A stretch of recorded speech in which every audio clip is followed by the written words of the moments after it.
Steak and Ale is a story of how a company achieved success by preserving the American traditions. A story of morals and marathons, team spirit, and an old-fashioned belief in individual responsibility. And it all began with one man's dream. The birth of the very first Steak and Ale restaurant happened in February of 1966 on Lemon Avenue, right here in Dallas, Texas. The original concept had a warm, relaxed, and cozy atmosphere. The Steak and Ale concept was steeped in Old English traditional elements. Bottle glass windows, white stucco walls, Tudor architectural design, dark brown rough-sawn timbers, tartan plaids, and fireplaces in every dining room. Employing young, enthusiastic waiters and waitresses and dressing them in 19th century English time period costumes complemented the interior decor of an old English inn. Steak and Ale quickly set the standard for consistently high quality, great service, great value, and just a fun place to be. Influenced by the fun feeling of the 1964 movie Tom Jones. The whole world loves Tom Jones.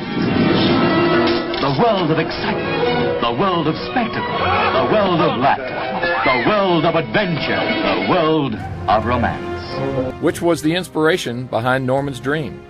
Meals featured choice grade steaks, prime rib, seafood, chicken, and a help-yourself salad bar.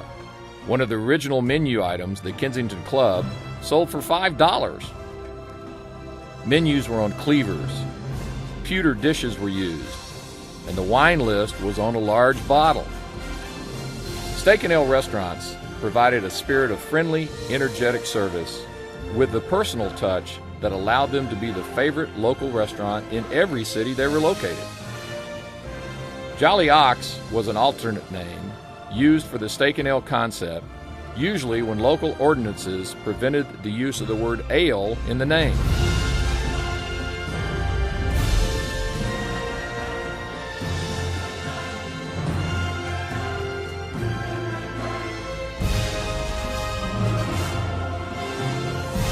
By stressing high-quality sales, profits, and people, Steak and Ale maintained an internal culture that was can-do, enthusiastic, and enjoyable. Norman insisted on the highest degree of honesty and integrity, which helped to define Steak and Ale as a sophisticated restaurant company that everybody wanted to work for.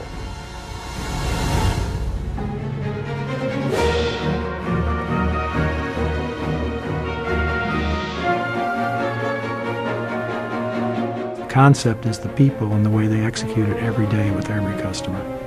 People in the organization worked hard. They made work like play, and they played like hell, especially after hours. When did we ever sleep? In only 8 years, Steak and Ale surpassed 100 restaurant units in operation.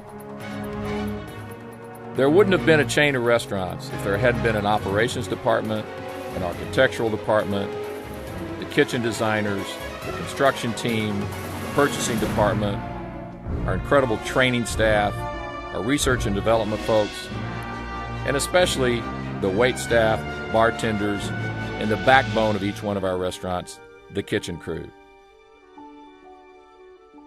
It was a company, yes, but it was so much more.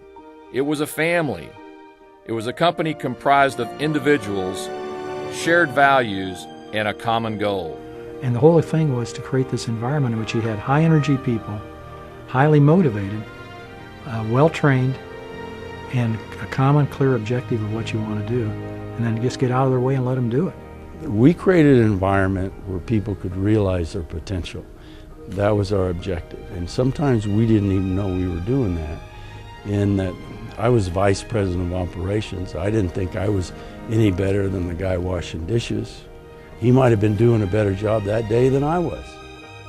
Many concepts were tried, and most succeeded to varying degrees, but ultimately they were abandoned as a sister concept to Steak and Ale. Some would argue that the names of the concepts themselves probably doomed them, but one thing is for sure, it was never the food or the service. Norman understood the enormous difficulties in giving birth to a second new concept in a corporate environment where one already existed. And Norman allowed us to try, and if we failed, he allowed us to try again. As America's definition of casual dining out changed with Steak and Ale, a singles-oriented fern bar named Bennigan's was opened in 1976 in Atlanta, Georgia. So we started looking for names, and I said, well, I've got a couple of Irish names in my family. My mother's side, it's Murphy, and on my dad's side, it's Bennigan.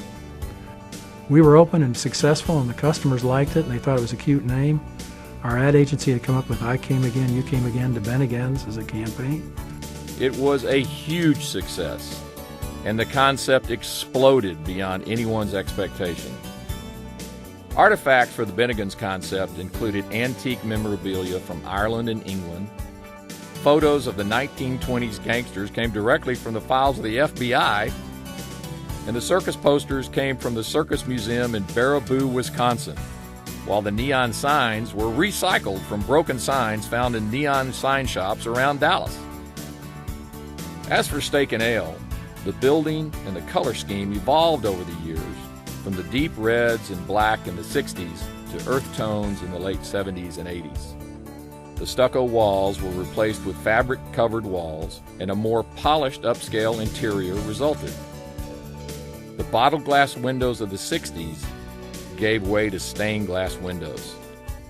Tapestries, handsome hand-colored engravings, fabric booths, and walk-around salad bars were the hallmarks of the evolving Steak and Ale chain. And Steak and Ale embraced the track lighting in the last prototypes built that heightened the guest experience and romanced the interiors.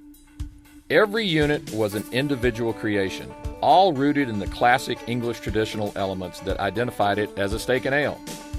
No matter what, success depended on retaining the best part of the past.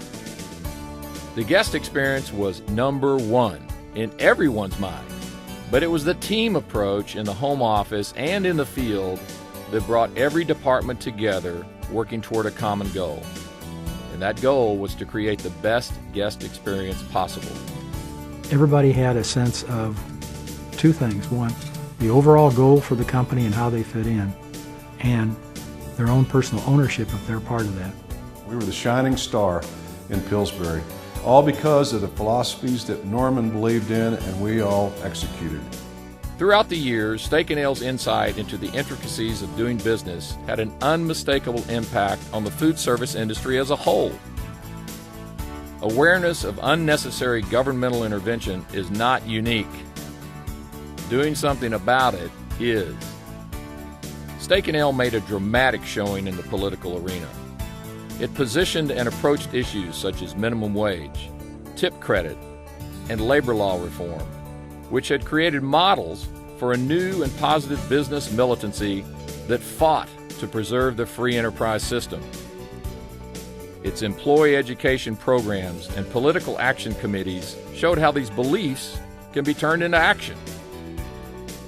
Many advertising campaigns, both Steak and Ale and Bennigan's, always served up serious food with a large side of fun. Tonight is unmistakably Steak and Ale. This night will be unforgettable. The feeling's so agreeable. It seems like nothing's impossible. Oh my gosh. This night is unmistakably Steak and Ale.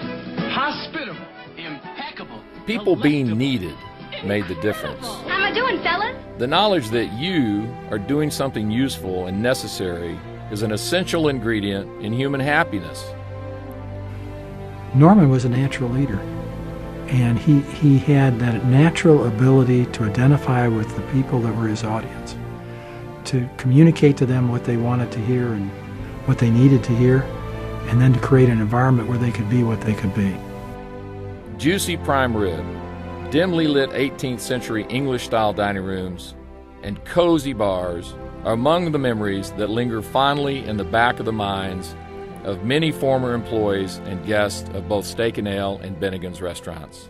There are so many stories, so many memories, and now we find scores of other restaurant companies who have been led by or even created by Norman's former legion of managers.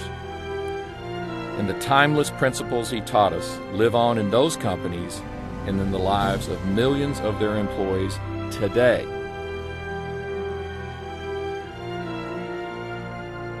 He didn't want you to change. Just give me the best of who you are. He had that ability to get you believing in yourself, believing in the mission, and creating the resources and the opportunity to realize it. Thank you, Norman. Thank you, thank you, thank you.